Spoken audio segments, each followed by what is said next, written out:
Laki karistala motigis gochala aryase esgolo chala dulce epes pijo ful okos na tigigba.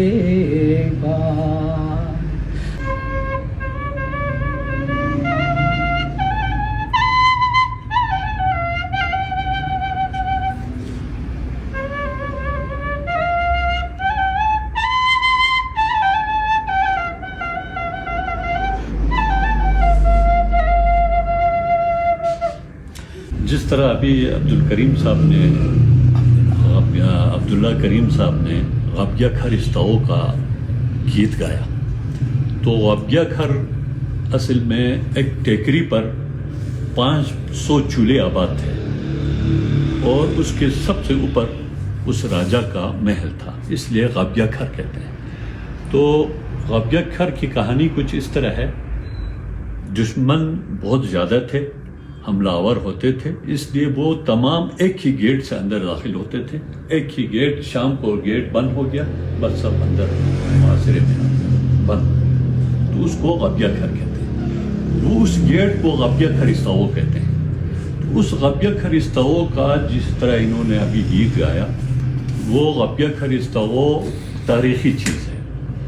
उस ताओ को शाम जो ही डल जाता था वो बंद होता था, उसके साथ गड़ों में पानी जमा करके ऊपर एक दूसरे के ऊपर रखते थे, ताकि कोई फायर इंसिडेंट कोई खुदा नखास्ता हो जाए तो पानी उधर तैयार होता था। उसके साथ नस्मली जिंग में पानी भी जमा रहता था।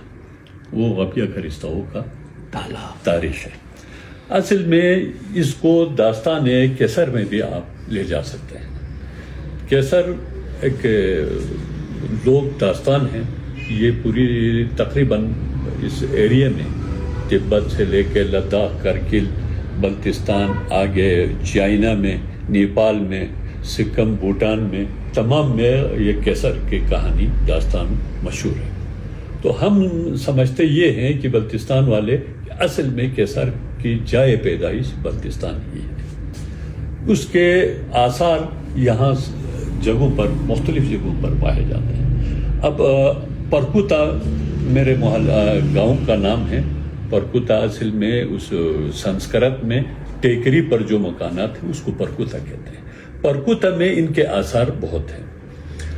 लफो किसर जो है, जब उसके अपने फौजों को तरबियत देते थे तीर अंदाजी का, तो यहाँ का तीर अंदाजी बहुत मशहूर है। और उस दो मोहल्ले का नाम है, एक को पनमा सर कहते हैं, यानी जहाँ से तीर वहाँ बरसाया जाता है उसको पनमा सर कहते हैं। दूसरे को कमान बाग कहते हैं, वो अभी बल्ती में कमान बाग और निशान बाग कहते हैं। बल्ती में उसको त्यांखोन सर और पनमा सर कहते हैं। जहाँ से कमान बांधते थे उसको त्यांखोन सर कहते हैं। जिस जगह पर निशान होता था उसको पनमा सर कहते हैं। वो अब भी मौजूद है। और जब लफो किसर का उसकी बीवी जो है वो दुश्मनों ने काट के ले गया, और लफो किसर उसमें उसका भाई जो है उस बीवी की तलाश में चाइना की तरफ जाता है। इधर लफो किसर को साजिश में उन्होंने तीरंदाजी में हरा के उसको कैद कर लेता है। तीरंदाजी का मुकाबला हुआ, उसमें लफो किसर हार गया तो उसको कैद किया। कैद करने के बाद उसको याक की खाल में उसको बंद करके किसी नामालूम जगह पर फेंक देता है ताकि वो उसी में मर जाए। जब उसका भाई वापस आता है तो उसने पूछा कि लफो किसर कहाँ है, तो लोगों ने टाल मटोल किया लफो किसर की तो कोई यहाँ पर आसार ही नहीं है। इधर तीरंदाजी तो हुई थी, उसके बाद हमें कोई पता नहीं। तो लफो किसर के दो बाज थे, एक को ब्यकर कहते हैं, एक को ब्यनक कहते हैं। 2 باز تھے. اس باز کو چھوڑا ہے اوپر پرکوتا میں جگہ ایک ہے پہاڑی پر, ایک بڑا پتھر ہے, اس پتھر کو چھتامی پھونک کہتے ہیں. وہ اسی جہاں سے باز کو چھوڑا جاتا ہے اس کو چھتامی پھونک کہتے ہیں. اس باز کو چھوڑا تو باز نے اڑتے اڑتے اڑتے جب اس کے لبوں کے سر کی یعنی خوشبو جہاں آتا تھا ادھر جا کے اس نے نشاندہی کی, وہاں سے پھر لبوں کے سر کو نکال کے لایا. وہ جگہ ہمارے پرکوتا میں موجود ہے. اور پرکوتا کی اپنی ایک لوک گیت بھی ہے, اتی پرکوتا کہتے ہیں, اس کے بھی لوک گیت موجود ہے, تاریخی جگہ ہے. یہاں پر ایک قدیم داستان بہت مقبول ہے جس کا نام داستان کیسر کہا جاتا ہے. کچھ علاقوں میں گیسر بھی کہا جاتا ہے, خاص کر تبت اور چائنا میں اسے گیسر کے نام سے یاد کیا جاتا ہے. تو یہ بہت قدیم داستان ہے. تقریباً محققین نے اسے 400 قبل مسیح کا جو سن ہے وہ دکھایا گیا ہے. تو اس دور میں یہاں پر ایک ریاست ہوا کرتا تھا لنگیول. لنگیول کی ریاست کا وہ بادشاہ تھا.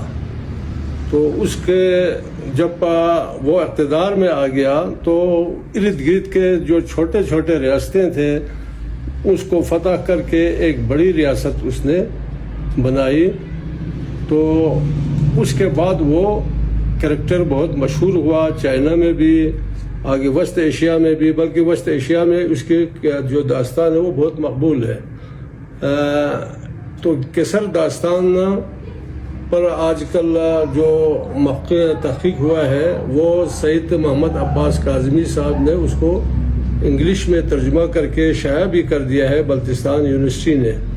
تو بہت مقبول داستان ہے, بہت انٹرسٹنگ ہے. پرانے دور کے جتنے آپ روایات ہیں نا وہ آپ سمجھ سکتے ہیں اس دور میں. تو اس دور میں یہاں پر لاشیں کس طرح دفناتے تھے اس کا بھی ذکر ملتا ہے. شادیاں کس طرح ہوتی تھی وہ بھی ذکر ہے. آیا شادیوں کا جو ہے نا بیوی کثیر الزوجیت کا رسم وہاں پر تھا اس وقت. تو اس قسم کے جو بہت پرانے قسم کے رسوم اس دور میں ملتا ہے.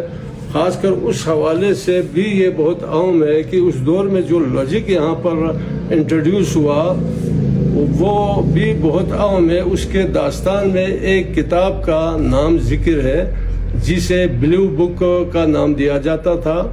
ہمارے بلتی زبان میں اسے سونشوق کہا جاتا ہے نا. تو اس میں کہا جاتا ہے آسمانی تصورات بھی موجود تھے, لیکن آج کل وہ کتاب دستیاب تو نہیں ہے, لیکن اس کے کہانی میں یہ مذکور ہے. تو اس طرح کے کافی ضخیم معلومات ہے اس میں. اگر آپ باہر والے پڑھیں تو یہاں کے تمام جغرافیہ سے لے کر ٹریڈیشن سے لے کر کلچر سے لے کر سب اس میں موجود ہے.